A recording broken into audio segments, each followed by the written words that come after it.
Untuk data-data hasil pengamatan tersebut, memang ada peningkatan selama 100 tahun terakhir. Dari beberapa pengamatan yang kita lakukan di beberapa tempat, itu menunjukkan peningkatan tersebut. Rata-rata kenaikannya 1 derajat ya. Ada yang lebih sedikit, ada yang kurang dari itu, tapi yang jelas beberapa tempat yang ada di Sulawesi Maluku kondisinya demikian. Terjadinya suhu panas pada permukaan air laut berdampak pada perempuan pembudidaya rumput laut di Takalar. Mereka berinovasi menghadapi perubahan iklim ini dengan membenamkan bibit rumput laut dekat aliran sungai atau dekat tanaman bakau perbukitan. Masyarakat di sini mata pencariannya rumput laut. Solusinya itu sebagian masyarakat itu mencari lokasi yang dekat dari sungai Kak, atau dekat dari pegunungan, karena aliran sungainya itu kan turun ke laut. Jadi rumput laut itu lebih suka yang ada udara-udara dinginnya.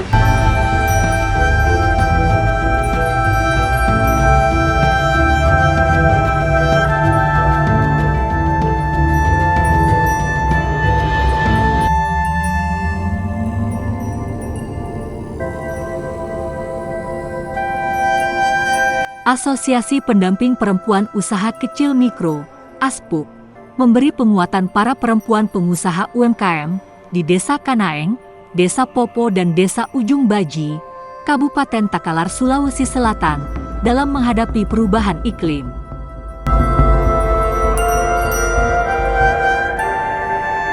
Usaha yang berkaitan dengan lingkungan misalnya gitu ya, selalu menjadi perhatian gitu.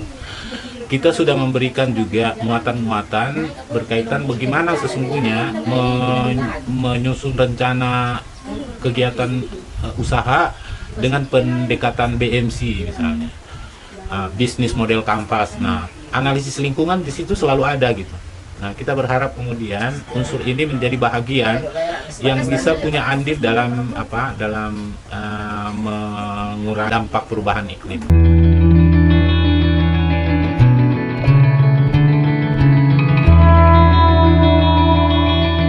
Tak cukup sampai di situ, didukung Oxfam, ASPUK memperluas kampanye perubahan iklim ini kepada masyarakat Indonesia dengan melibatkan jurnalis dan reportase warga.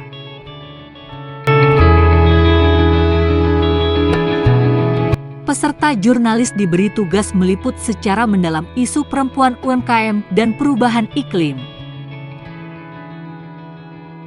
Begitupun dari reportase warga. Fahriah, jurnalis televisi TVRI Sulawesi Selatan, yang terpilih mendapatkan beasiswa bersama 15 orang jurnalis Indonesia lainnya, memilih meliput kisah pilu petani perempuan rumput laut yang menghadapi perubahan iklim.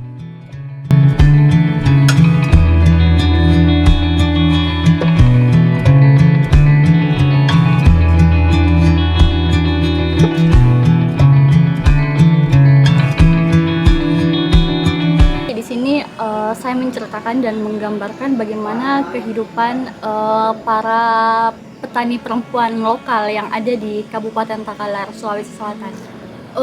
Indonesia tercatat sebagai negara pengekspor rumput laut terbesar yang ada di dunia. Namun di balik keberhasilan itu, sayangnya ada cerita pilu yang dialami para petani perempuan rumput laut kita yang ada di Takalar. Adanya tantangan dari perubahan iklim itu sendiri.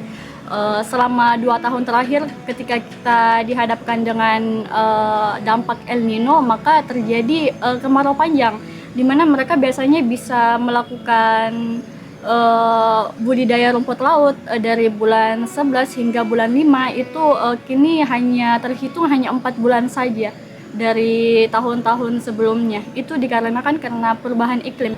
Jadi pada saat terjadinya musim kemarau panjang itu suhu air laut itu meningkat dari suhu biasanya, dan ini menyebabkan kadar garam yang ada di laut itu menjadi lebih asin dari biasanya.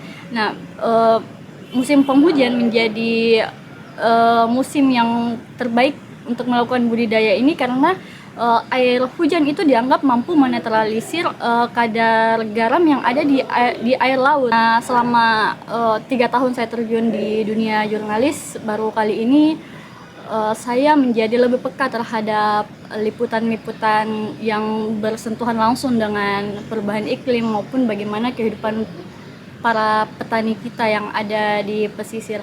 Jadi Aspuk sendiri memberikan saya warna baru untuk dalam dunia jurnalis saya sendiri.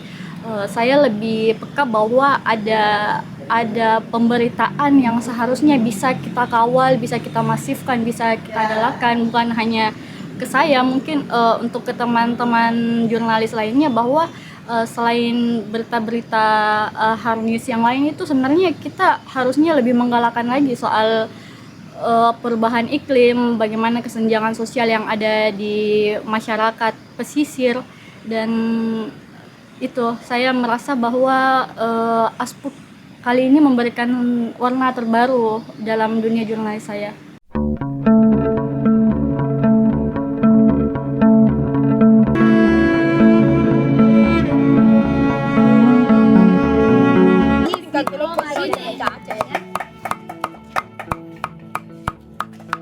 Mengelola limbah rumput laut menjadi pupuk organik adalah bentuk aksi nyata yang dikampanyekan Aspuk bersama tim kolaborasi sebagai upaya menurunkan suhu panas di pesisir Laut Takalar. Siogyanya, gerakan perubahan iklim dari sektor ekonomi terus digerakkan hingga Indonesia betul-betul menjaga planetnya dan badai pasti berlalu. Terima kasih.